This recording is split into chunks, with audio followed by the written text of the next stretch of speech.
Hello दोस्तों, कैसे हैं आप सभी लोग। जैसे कि हम जानते हैं Wesley Vissers, Arnold Classic and Detroit Pro Show, ये दोनों ही शो जीतने के साथ साथ अपने फिजिक के लेवल को और भी ज्यादा ऊंचाइयों तक ले जा चुके हैं। तो आज हम इस वीडियो में यह देखने वाले हैं कि वेस्ली इस फिजिक के साथ अभी के टाइम पे क्लासिक फिजिक डिवीजन का बादशाह रेमोन डिनो द डायनासोर को बीट कर पाएंगे या फिर नहीं। आज से 2 साल पहले मिस्टर ओलंपिया के टाइम पे जो र्यूमर उठा था वेस्ली एंड रेमोन को लेके कि कौन इन दोनों में से किसके बाद प्लेस करेगा, कि इस साल ये रूमर सच होने वाला है या फिर नहीं, आज हम इस वीडियो में जानने की कोशिश करेंगे।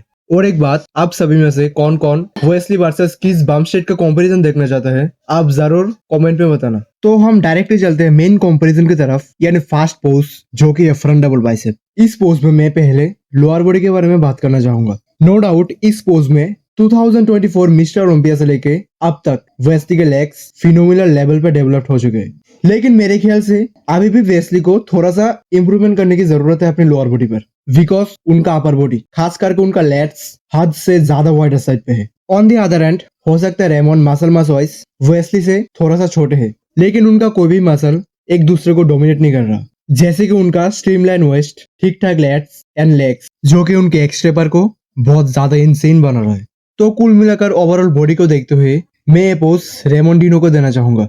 तो हम चलते हैं सेकंड पोज की तरफ, जो कि है साइड चेस्ट। इस पोज में अपर बॉडी में वेस्ली मुझे बहुत ज्यादा इंप्रेस कर रहा है। उनका स्ट्राइटेड चेस्ट, आर्म्स एंड खास करके शोल्डर्स, एंड दूसरी तरफ रेमोन बहुत ज्यादा राउंडर मसल बेस कैरी कर रहे हैं। उनका चेस्ट, शोल्डर्स एंड खास करके आर्म्स, पता नहीं मुझे को फिलिप की याद दिला रहा है। आप मेरी इस बात को याद रखना, अगर रेमोन ओपन डिवीजन में मूव कर गए तो उनका फ्यूचर बहुत ज्यादा ब्राइट होने वाला है। अगर हम चले लोअर बॉडी के अंदर, तो इसमें मुझे दिख रहा है कि वेस्ली के हैमस्ट्रिंग में वो मसल मास नहीं है जो कि वेस्ली के इस फ्रेम पर रिक्वायर है। उनकी हैमस्ट्रिंग पे वो साइज ही नहीं है। On the other and Ramon की हैमस्ट्रिंग्स उनके अपर बॉडी को पूरी तरह से मैच कर रहे हैं। तो ये पोज भी मेरे ख्याल से रेमोन को ही जाना चाहिए। तो हम चलते हैं नेक्स्ट पोज की तरफ, जो कि है बैक डबल बाइसेप। इस पोज में वेस्ली के back are whole another level. इस पोज में वेस्ली के बैक हर एक एक्सपेक्ट में रेमोन को खा रहा है, वो चाहे बैक की डेंसिटी, थिकनेस या तक की वीती क्यों ना हो।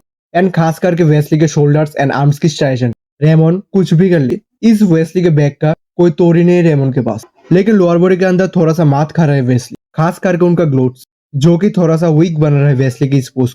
लेकिन तब भी वेस्ली रेमोन को हराने जितना तो कैपेबल है इस पोज में। तो मेरे ख्याल से ये पोज वेस्ली को जाना चाहिए।